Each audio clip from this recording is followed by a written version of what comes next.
Hello friends, રીપી e learning હબમાં આપનું સ્વાગત છે. મિત્રો, હવે આ ટોપિકને આપણે આગળ વધારીએ. આગળનો પોર્શન આપણે જોઈ ગયા છીએ, ફરી પાછો નવો પોર્શન આપણે ચાલુ કરીએ.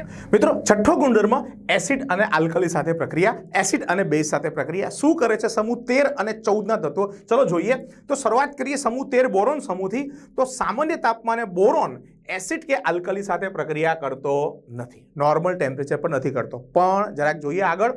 ઊંચા તાપમાને, બરાબર છે, સામાન્ય તાપમાને નહીં કરે, ઊંચા તાપમાને પ્રબળ ઓક્સિડેશન કરતા. અને કયો પ્રબળ ઓક્સિડેશન કરતા મિત્રો?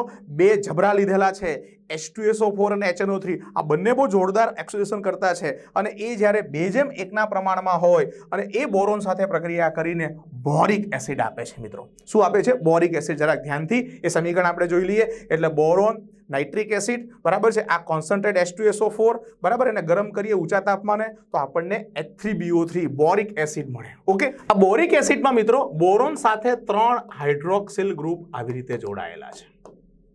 ઓકે, એટલે આ થઈ ગયો ટ્રાઇબેઝિક એસિડ, 3H+ આપશે મિત્રો. ચલો, આ તો થઈ બોરોનની વાત. હવે આ એસિડ સાથે ઉપરાંત બીજું જરાક જોઈએ. બોરોન પિગલિત આલ્કલી સાથે બેઝ સાથે પ્રક્રિયા કરીને બોરેટ આયન આપે. ઓકે, બોરેટ આપે અને હાઇડ્રોજન મુક્ત કરે. ઓકે, એટલે કેવી રીતને મિત્રો? તો ધ્યાન આપજો. બોરોન NaOH સાથે એટલે પિગલિત આલ્કલી થયો. અહીંયા ગલન કરેલું છે. તાપમાન મિત્રો 773 થી ઊંચું તાપમાન છે. બોરોન એ પીગાળેલા NaOH સાથે તમે કેવેટ પણ લઈ શકો. અને પ્રક્રિયાથી શું મળે આપણને? સોડિયમ બોરેટ. આ બોરેટ કહીએ ને એટલે BO3- આયન, BO3- આ બોરેટ આયન. અહીંયા O, અહીંયા બીજો O, અહીંયા ત્રીજો O, આવી રીતના બોરેટ આયન. ઓકે, અને એની સાથે 3 સોડિયમ જોડાયેલા છે એટલે સોડિયમ બોરેટ આપે ને હાઇડ્રોજન મુક્ત કરે. એટલે બોરોને શું કર્યું? એસિડ સાથે નોર્મલી પ્રક્રિયા ન કરી, પણ ઊંચા તાપમાને એ પ્રબળ ઓક્સિડેશન કરતા એસિડ સાથે પ્રક્રિયા કરે. અહીંયા પણ મિત્રો નાઇટ્રોજન ઉત્પન્ન થાય અને અહીંયા હાઇડ્રોજન ઉત્પન્ન થાય. આ ધ્યાન રાખજો. ઓકે, અહીંયા હાઇડ્રોજન મળતો નથી. ઓકે, ચલો ત્યાર પછી આગળ વધીએ. ત્યાર પછી શું છે? એલ્યુમિનિયમ ખનિજ એસિડ અને જલીય આલ્કલી. ખનિજ એસિડ એટલે મિનરલ એસિડ અને જલીય આલ્કલી માટે પ્રક્રિયા કરે અને એમાં દ્રાવ્ય થાય. બરાબર. હવે એસિડ અને બેઝ બંને સાથે પ્રક્રિયા કરે એટલે આપણે એલ્યુમિનિયમને કયો કહી શકીએ અથવા શું કહી શકાય? ઉભય ગુણધર્મી ખનિજ એસિડ. બરાબર છે, એટલે અકાર્બનિક એસિડ આપણે કહી શકીએ. HCl છે, H2SO4 છે, HNO3 છે. આ બધા ખનિજ એસિડ સાથે પ્રક્રિયા કરે, જલીય આલ્કલી સાથે પ્રક્રિયા કરે, એસિડ બેઝ બંને સાથે પ્રક્રિયા કરે એટલે એ ઉભય ગુણધર્મી સ્વભાવ બતાવે છે. ચલો એના સમીકરણ જોઈએ. તો એલ્યુમિનિયમ સોડિયમ હાઇડ્રોક્સાઇડ એટલે બેઝ સાથે પ્રક્રિયા થઈ અને આ સોડિયમ ટેટ્રા હાઇડ્રોક્સો એલ્યુમિનેટ, બરાબર છે, સોડિયમ ટેટ્રા હાઇડ્રોક્સો એલ્યુમિનેટ. આ એલ્યુમિનિયમ છે એનો ઓક્સિડેશન આંક +3 થશે. એની સાથે 4 હાઇડ્રોક્સિલ ગ્રુપ જોડાયેલા છે, આનો -4 એટલે ઓલ ઓવર વીજભાર મિત્રો -1 થશે. અને એને બેલેન્સ કરવા માટે આગળ એક Na છે. બરાબર, નામ યાદ રાખજો. સોડિયમ 4 વખત હાઇડ્રોક્સી છે એટલે ટેટ્રા હાઇડ્રોક્સી, બરાબર, એમ તો ટેટ્રા હાઇડ્રોક્સો આવશે અને એલ્યુમિનેટ. ઓકે, તે જ પ્રમાણે મિત્રો HCl સાથે એટલે કે ખનિજ એસિડ સાથે પ્રક્રિયા કરે અને એનું ઓક્સિડેશન કરે, એલ્યુમિનિયમમાંથી Al+ થી આયન આપે અને અહીંયા પણ મિત્રો હાઇડ્રોજન ઉત્પન્ન થાય છે. એસિડ અને બેઝ બંને સાથે આ પ્રક્રિયા કરી જાણે છે એટલે ઉભય ગુણધર્મી થયો. ઓકે, ત્યાર પછી આપણે એલ્યુમિનિયમની સાંદ્ર HNO3 સાથેની પ્રક્રિયા. આ એક ખાસ પ્રક્રિયા છે અને એ પ્રક્રિયાથી એ નિષ્ક્રિય બને છે, બરાબર છે, પેસિવ બને છે. એટલે શું થશે કે તમે એલ્યુમિનિયમને HNO3 માં, સાંદ્ર HNO3 માં એકવાર આમ ડીપ કરો ને બહાર કાઢો તો એની ઉપર એક ઓક્સાઇડનું લેયર બની જાય. બરાબર છે, એ Al2O3 નું ઓક્સાઇડનું એક રક્ષણાત્મક લેયર બની જાય અને એ લેયર બનવાને કારણે એલ્યુમિનિયમ પછી કોઈ પ્રક્રિયા ન કરે.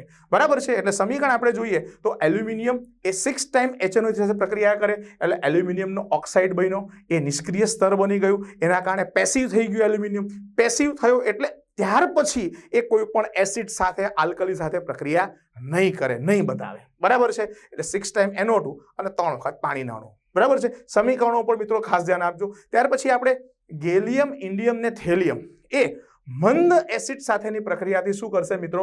હાઇડ્રોજન મુક્ત કરશે. ઓકે, આ ધાતુ નેચરવાળા છે અને ધાતુ બધા શું કરે એ તમને કહેવાની જરૂર નથી. ધાતુ એસિડ સાથેની પ્રક્રિયાથી હાઇડ્રોજન મુક્ત કરે તો આ પણ કરશે, એમાં કંઈ નવી વાત નથી. બરાબર, એમાં ગેલિયમ અને એલ્યુમિનિયમ આ સમીકરણો બહુ સાદા છે, ધાતુ વત્તા એસિડ કરો એટલે હાઇડ્રોજન મળે, એટલે આ સમીકરણ નથી લખ્યા. પણ ગેલિયમ ને એલ્યુમિનિયમ એ ઉભય ગુણધર્મી સ્વભાવ ધરાવે. ઉભય ગુણધર્મી કેમ? કારણ કે ઉપર આપણે જોયું એસિડ સાથે પ્રક્રિયા કરે તો સ્વાભાવિક છે બેઝ સાથે પણ પ્રક્રિયા કરતા હોય. તો જેમ અહીંયા એલ્યુમિનિયમ પ્રક્રિયા કરે, આ સમીકરણ જુઓ મિત્રો, જેમ એલ્યુમિનિયમની 2 ટાઈમ NaOH 6 ટાઈમ H2O સાથે સોડિયમ ટેટ્રા હાઇડ્રોક્સો એલ્યુમિનેટ બને, સેમ એ જ રીતે આ ગેલિયમ પણ મિત્રો એલ્યુમિનિયમની જેમ gallium 2 time NaOH 6 time H2O અને જેમ અહીંયા સોડિયમ ટેટ્રા હાઇડ્રોક્સો એલ્યુમિનેટ, એમ સોડિયમ ટેટ્રા હાઇડ્રોક્સો અહીંયા આપણને શું મળશે? ગેલેટ. બરાબર છે. તો સેમ ટુ સેમ પ્રક્રિયા થઈ, અહીંયા એની એસિડ સાથે પ્રક્રિયા થઈ, અહીંયા એની બેઝ સાથે પ્રક્રિયા થઈ. તો બહુ ચોક્કસ વસ્તુ કે એ કયો સ્વભાવ દર્શાવે? તો ગેલિયમ એ એલ્યુમિનિયમની જેમ ઉભય ગુણધર્મી સ્વભાવ બતાવે. ઓકે. અને લાસ્ટમાં ઇન્ડિયમ અને થેલિયમ એ આલ્કલી સાથે પ્રક્રિયા કરતા નથી. એટલે છેલ્લા 3 તત્વોની વાત કરું તો એ 3 એસિડ સાથે તો પ્રક્રિયા કરે છે, પણ એમાં છેલ્લા 2 તત્વો ઇન્ડિયમ ને થેલિયમ એ આલ્કલી સાથે બેઝ સાથે પ્રક્રિયા કરતા નથી. ઓકે. આ તો મેં વાત કરી સમૂહ 13 ની. હવે સમૂહ 14 નું જરાક ઝડપથી ફટાફટ જોઈ જઈએ. સમૂહ 14 ના તત્વો કાર્બન સમૂહ, કાર્બન ફેમિલી એ શું કરે છે એસિડ અને બેઝ સાથે? તો જરાક જોઈએ. કાર્બન, સિલિકોન, જર્મેનિયમ એસિડ સાથે કોઈ પ્રક્રિયા કરતા નથી, કોઈ એસિડની અસર પામતા નથી, એસિડ વડે કોઈ ઇફેક્ટ થતી નથી. ઓકે મિત્રો. એમાં એસએન, ત્યાર પછીનું તત્વ એસએન એ મંદ HNO3 માં દ્રાવ્ય થઈને ટીનનો નાઇટ્રેટ બનાવે. બરાબર.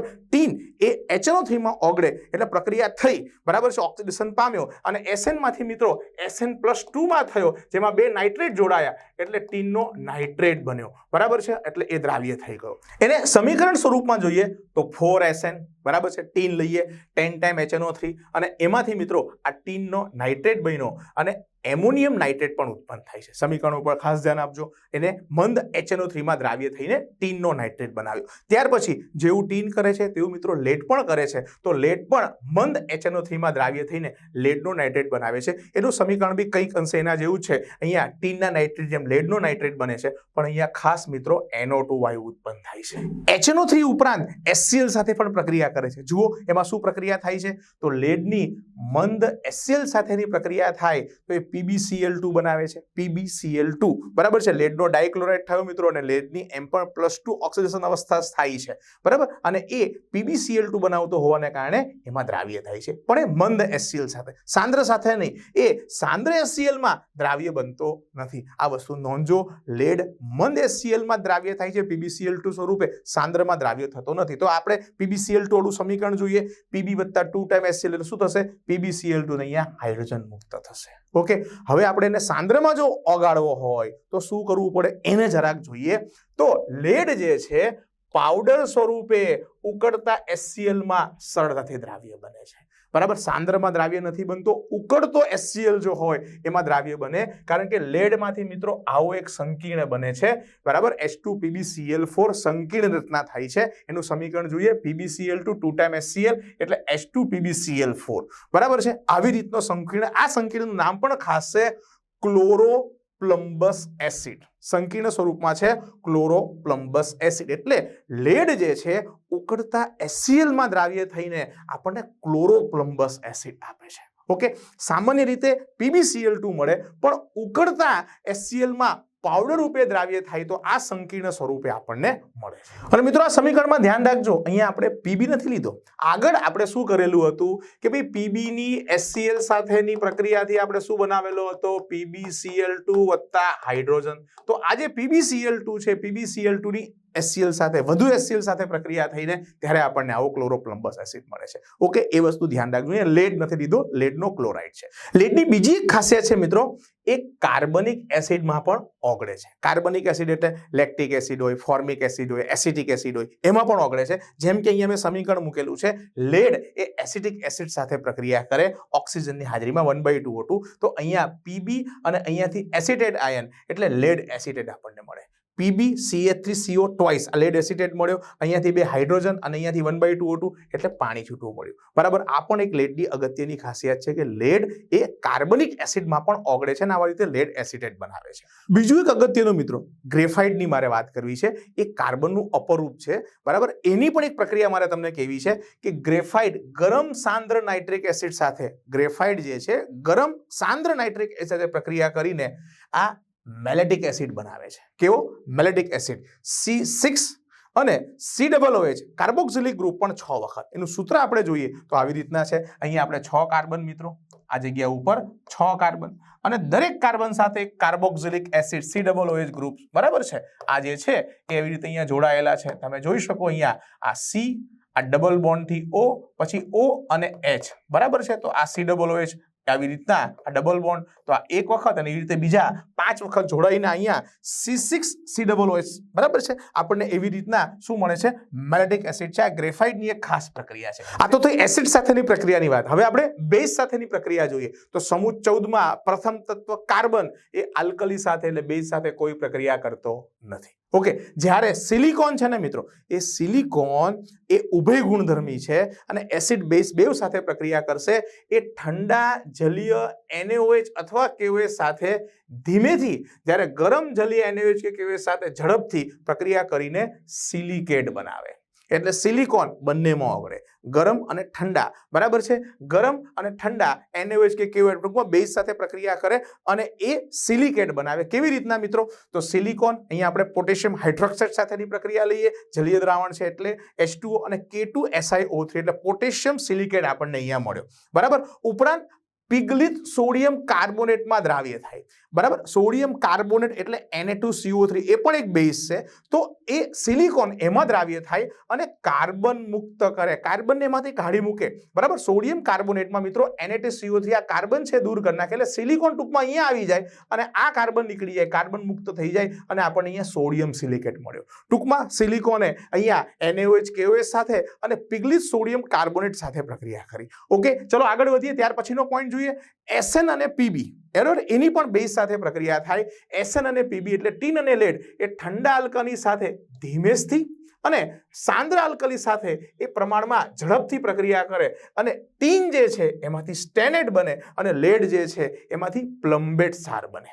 લેડ જે છે એમાંથી પ્લમ્બેટ સાર બને. મિત્રો કેવી રીતે સમીકરણ જોવાના છે તો ટીનની NaOH સાથે પ્રક્રિયા થશે મિત્રો, તો ટીન NaOH સાથે જલીય માધ્યમમાં પ્રક્રિયા કરે અને સોડિયમ હેક્સાહાઇડ્રોક્સો સ્ટેનેટ એટલે અહીંયા એનો સ્ટેનેટ આયન બને. ઓકે, તેવી રીતે અહીંયા લેડ પણ મિત્રો NaOH માં દ્રાવ્ય થઈને શું કરશે? સોડિયમ હેક્સાહાઇડ્રોક્સો પ્લમ્બેટ બનાવે. SN અને PB બંને જણાએ શું કર્યું? NaOH અથવા KOH સાથે આવી રીતે પ્રક્રિયા કરી, આલ્કલી સાથે પ્રક્રિયા કરી. આ શું બતાવે મિત્રો? આ SN અને PB નો ઉભય ગુણધર્મી સ્વભાવ બતાવે. કારણ કે આગળ આપણે જોયું કે SN અને PB આ બંને જણા એસિડ સાથે તો પ્રક્રિયા કરતા હતા અને અહીંયા આપણે જોયું કે કોની સાથે પ્રક્રિયા કરે છે? બેઝ સાથે પણ પ્રક્રિયા કરે. એટલે સ્વાભાવિક છે એ ઉભય ગુણધર્મી થયા. ઓકે મિત્રો, તો અહીંયા આપણે સમૂહ 13 અને 14 ના રાસાયણિક ગુણધર્મોને પૂરા કર્યા. મળીએ મિત્રો નેક્સ્ટ વિડીયોમાં.